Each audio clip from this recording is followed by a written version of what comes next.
ও sir sir করুন তাড়াতাড়ি করুন গ্যাদারিং বাসছে না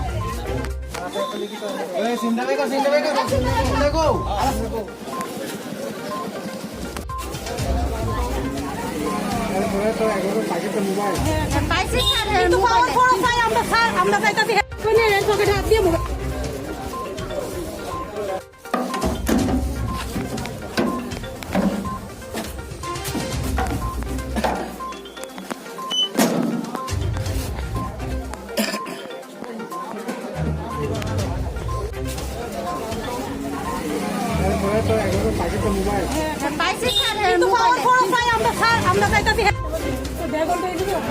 সকালবেলা সাড়ে আসলাম মোবাইলটা সার্চ করে ফাঁসে বাড়ি তো ওই তার বাড়ির মহিলারা দেখছে তারা মানে যে চুরিটা করছে তে আইসে 2-3 বার আইসে।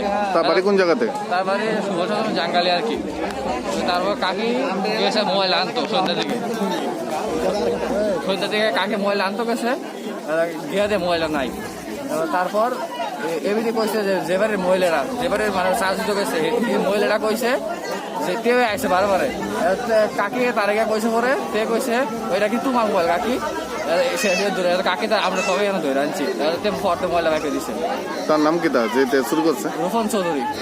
তার বাবার নাম? নিত্যানন্দ চৌধুরী। তার বাবা কি করে? এই জাঙ্গালিয়া প্রধান উপপ্রধান। কি এর উপপ্রধান? কোন পার্টির? বিজেপির। এই জায়গাটার নাম কি? তা এটা সুভাষ চৌধুরী।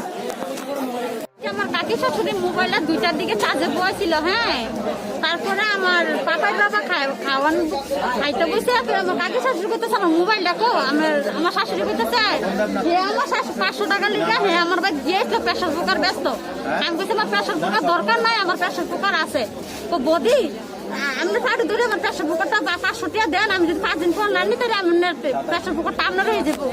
আমি কইছি আমার প্রেশার কুকার লাগতো না। তারপর আমার শাশুড়ি ঘরে 4 গেছে গেছি না। তারপর আমি আমার পাপার ব্যাপারে বাদ দিছি করে হে আমার শাশুড়ির লোকে ঘর থেকে বাইরেছে। তারপরে আমার ঘরে আর কেউ গেছে না। আমি বলে চুরি করছি আমার শাশুড়ির ঘর থেকে আমি চুরি করছি। আমি বলছি আমার বিয়ে হয়েছে 6 বছর হয়েছে, আমি আমার শাশুড়ি ঘরে 5 বছর ধরে পাড়া দিই না। আমি কিভাবে মোবাইল নিছি এখন আমি বলে নিছি। তারপরে হে কইছি যদি তুমি মোবাইল নেই আমি তোমার 500 টাকা দেবো। তারপরে রাজি না হে পাগল যে বৃষ্টি বাসা করেছে মারতো বিল্লা 500 না। তারপরে হে কোমর থেকে মোবাইলটা পাওয়া হয়েছে। বাড়ি কোন জায়গা? এর বাড়ি ওই সামনে নিত্যানন্দন চৌধুরীর খোলা প্রধানের উপপ্রধানের খোলা। উপপ্রধানের খোলা? হ্যাঁ, নিত্যানন্দন চৌধুরী এর বাবার নাম এর নাম হলো রূপন চৌধুরী। এই জায়গাটার নাম কি? এই জায়গাটার নাম সুভাষ চৌমনি। সে কি এরকম আরো অনেক চুরি টুরি করছে? হ্যাঁ, আরেকটা মোবাইল এরকম চুরি করছে। আরেকজনের বাড়ি থেকে বলে চাল নিছে গা নিয়ে 7 কেজি বেচ চালাইছে। আরো 3 এরকম করছে।